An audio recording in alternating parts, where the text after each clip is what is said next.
Yan, welcome na naman po sa isang video ng Bentech. Yan, kasama ko si Tirek. Ayan si Tiri. Yan, so may nagpagawa sa akin ng ng hang tag. Yan, gagamitin niya ata sa niya. Dito sa binibenta niyang jewelry. Yan. So ito ay 300 GSM. So hindi natin pwedeng i-print to sa sa L3210, hindi kaya. So sa mga L8050 kaya to, tsaka sa mga L805 kaya lang mas mahal yung unit na yon. So ang meron lang ako dito Canon G1010, so kaya niyang ipid tong 300 GSM kasi kailangan ko ng makapal na papel o board para dun sa hang tag. Yan. So ito yung pinrint ko na to. Ang size nito ay 1.25 by 1 inches. So yung taas niya 1.25 kasi dito ko ilalagay banda yung eyelet. Ito yung eyelet na 3mm ata to or 5mm. Basta ito. Meron ito sa Shopee. Tsaka ito yung pang press ng eyelet. Ito siya. So maganda rin to. May mga pwede ka pang paggamitan nitong eyelet na to. Pwedeng sabitan. Kunyari yung picture A4 gusto mo lang lagyan ng sabitan, pwede na to, simpleng sabitan. Yan. Kahit sa Sintra kaya to gawing sabitan. Sa Sintra hindi mo ipe-press, kailangan iaano mo lang siya. Pang ibabaon mo lang. Tapos merong glue para hindi matanggal. So ito lalagyan ko pa siya ng lamination. Yan, yung lamination niya is maganda yung matte. Yan. Maganda yung texture niya pag matte. Ang brand nito Quap. Tapos yung process nito para ma-laminate ay hot lamination. So gagamit ka ng init. Ito gamit tong Quap laminator din. So paiinitin ko lang pero hindi sagad. Kasi pag sagad pwedeng matunaw tong itong matte film.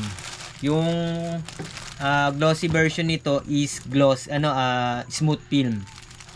Ayan. So yung temperature niya is mga lang, nasa hindi sagad. Kasi pag sagad mga pang na yun, yung mga pang laminate na yun ng ID. So hanggang dito lang, mga ganyan lang. Yan. Para hindi matunaw. So ayan, antayin lang natin magkulay green tong ready. Then pwede na natin siyang padaanin sa laminator. So hindi, kahit siguro sa damit pwede ito kahit sa damit yung mga hantag sa damit. Pero masyadong malaki kasi ganito kung yung ganito yung lalagay mo. So maganda dun sa damit yung maliit yung yung pambutas. Wala na sigurong eyelet. Pero maganda rin kung meron akong nakikitang t-shirt na merong ganito. Yan. Yan. So ito nga pala mga ka-printing Sintra to. Malaki siya. So wala naman akong ganitong kalaking printer. So lang to, Ecosol to. Yan. Outsource lang yung outsource lang yan kasi wala naman akong large printer. Hope magkaroon tayo ng large printer para marami akong ma-share sa inyo. Yan. Ang dami kong nakatambak dito. So inaantay ko lang siyang uminit. Dali na yan, hindi naman kailangan ng masyadong, kahit sa Canva pwedeng mag-layout kahit sa Word. Kaya yung mga logo lang ng damit ninyo, yun, pwedeng sinlaki ng calling card, pwedeng mas maliit, basta customize size.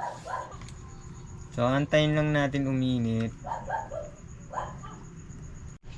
Diyan, so ilalagay natin yung laminating film, no? Yan, dalawa siyang ganyan, no? Tapos manipis lang. Mahirap mag-laminate nito, karaniwan nalulukot. Kaya kailangan pag salpak mo dun sa laminator, medyo pahatak. Alalay, hindi mo siya pwedeng basta iwan. Kasi kung gagamitin mo cold lamination, magiging mataas na yung cost mo. Mas mura lang kasi pag ganito. Mas mura yung matte film. Tsaka ang daming laman yan sa isang pack. Parang 50 pieces ata o ano. Ilang piraso nito? Walang nakalagay dito. Ayun, 100 pieces. Ang daming laman. Mas mahal kasi ang cold lamination o yung phototop na tinatawag. So, okay na. Naka-green na yung ating ready. Yan, ready na ilaw nitong laminator. So, kailangan itong dulo nakaano sa dibdib. Tapos medyo pahatak to. Then, tsaka nyo isasalang. Huwag nyong bibitawan. Kasi pag lumukot, masisira yung pagkakalaminate. Papangit siya. Yan na.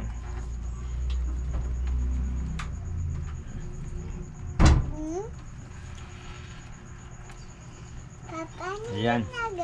Naglalaminate. At yung si Tiyi. Ay, si Tire. Hindi kita nakita. Ayun.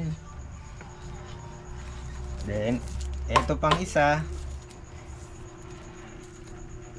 So, paki-check po nung mga nung ating video description. Nandyan po yung karaniwang ino-orderan ko rin ng mga materyales sa Shopee at Lazada. Naka-in-bold Asia link lang siya yung Lazada. Pero safe yan. Safe yung mga link na yan. Huwag kayong mag-alala. So, syempre, kailangan nyo rin magbasa-basa ng kanyang reviews. Tsaka yung ratings, kung ilan yung nabili. Yan.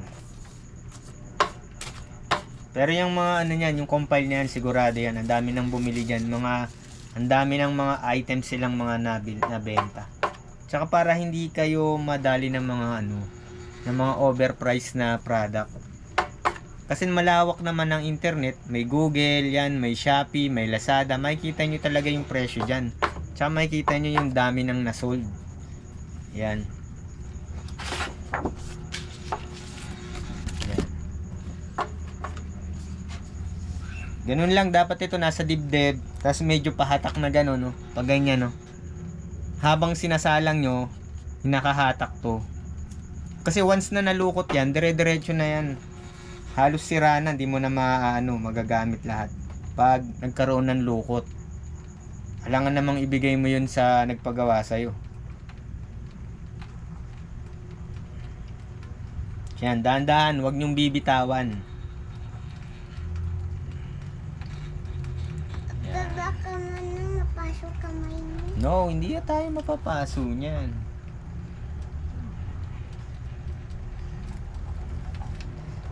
So marami pang pwedeng paggamitan nito. Pwede kayong mag-isip kung saan nyo gagamitin.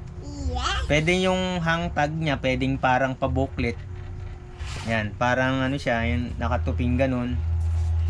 Depende na sa inyo kung gaano kayo ka-creative. Yan, mga ka-printing. So i-off na natin to. Yan, then wala kasi yung slide cutter eh. Mga ka-printing, maganda yung rotary cutter. Yan, o kaya yung mga slide cutter. Kung saan kayo sanay. Yan, alisin muna natin to. Yan. So, gagamit lang muna ako ng ruler and cutter. Kasi wala akong side cutter. Wala akong side cutter tsaka yung roller cutter. Yan. So, para tumalim, magbabawas ako dito. Ayan, bawas. Then, gawa lang tayo ng isang sample Ilapit natin.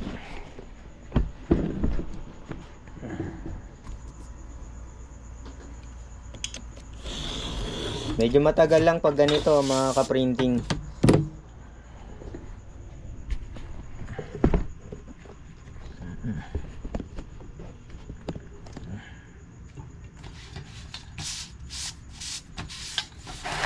So sample lang tayo ng isa.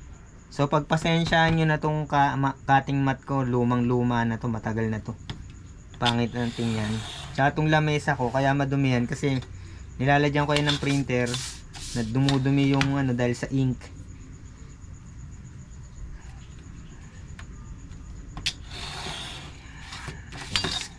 So yung ganitong lamesa, napaka-useful nito.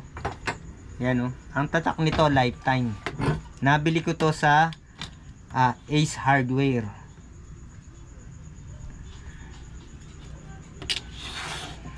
Napopold to eh, napopold. So napopold yan oh. Pag nagsiservice ako, nag-i-sticker ako. Dala-dala ko to. Nilalagay ko sa sasakyan. So meron akong lami. Ayun oh. Natutupi. Ang pangit na lang kasing tingnan, pero ilang taon na to. Maliit pa si Songyang, si Songyang 8 years old na. Siguro mga 7 years na to. Itong lamesa na to. Kahit kasi punasan ko, madumi pa rin siyang ano.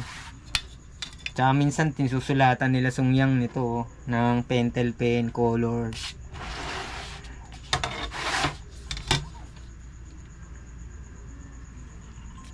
Sample lang tayo ng isa. Yan.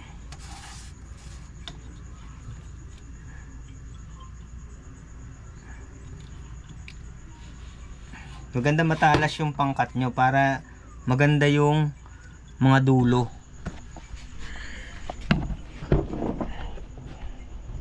So yan na, tapos ito yung ating eyelet.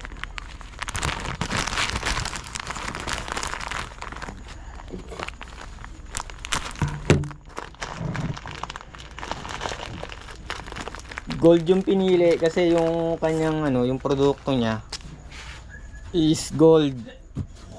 Yan, tapos etong bubutasan muna dito sa ano, yun yan oh, yung kanyang ano function. Pambutas yung sa taas, tas ito pang lock yung sa baba. Then ilalagay natin diyan. Ilalagay natin ito, cutter.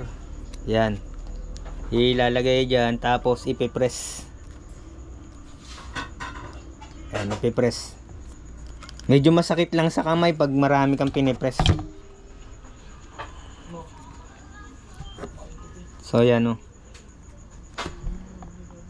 Isa pa, test pa tayo ng isa. Isa pa. Wala kasi yung matalas kong gunting. Isa pa. Isa pa. Isa pa. Isa pa. Isa pa. Ilagay natin. Ay po. Ilang mahirap pag ganito yung gamit, no? So, pag maganda, mayroon kayong mga tools na proper tools para mas maging pulido yung gawa ninyo. Pagka may time, medyo nag-extra ako, bibili na ako ng cutter. So, yung cutter na ginaganon, pumupurol din eh, yung babagsak mo. Meron ako niyan eh, masyadong purol na eh.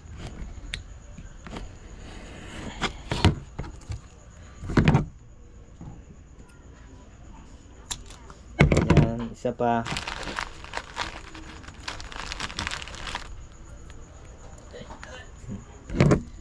Then ilalak. Ito mas pulido. Ayan, mas pulido yung pagkakano. Yan, so yan lang po mga ka-printing. Yan. Huwag nating kakalimutan mag-subscribe sa Bentech. Yan. Bentech TV. Yan, maraming salamat po.